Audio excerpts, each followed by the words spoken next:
Good night বন্ধুরা। দেখো আমার কুকুর, আমার বিড়াল সবাই চলে এসছে খাওয়ার জন্য। 9টা বাজে, তো 9টা বাজলেই ওরা বুঝে যায় ওদেরকে আমি খেতে দেব। তো সবাই চলে এসছে খাওয়ার জন্য। এই দেখো রেডি, সব শুয়ে আছে, খাবে। আর এদের তিনজনাকে দেখো, এরা গ্যাসের ওপরে উঠে কিভাবে বসে আছে। এখানে একটা টিকটিকি আছে, এখানে লাইটের কাছে একটা টিকটিকি আছে। এই টিকটিকিটা ধরার জন্য তিনজনাই বসে আছে। তো কেউ তো সেটা ধরতে পারবে না, চুপচাপ বসে আছে।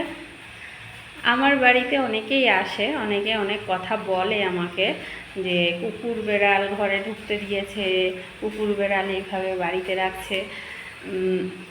ভগবান ওদেরও সৃষ্টি করেছে, ওদেরও বাঁচার অধিকার আছে। তো সবাই মারে, খেতে দেয় না। আমি পারি না, আমার খুব মায়া ওদের প্রতি, যে আমি খেতে দেব না। ওরা আমার বাড়িতে শুধু মানে দুবেলা খাওয়ার জন্যই থাকে।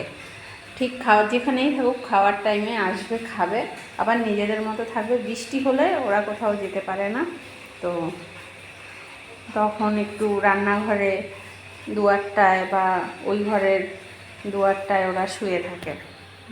অনেকে অনেক কিছু আমাকে বলে, অনেক কিছু বলে, কিন্তু আমি কিছু মনে করি না। আমার ওদের জন্য ভীষণ একটা মায়া।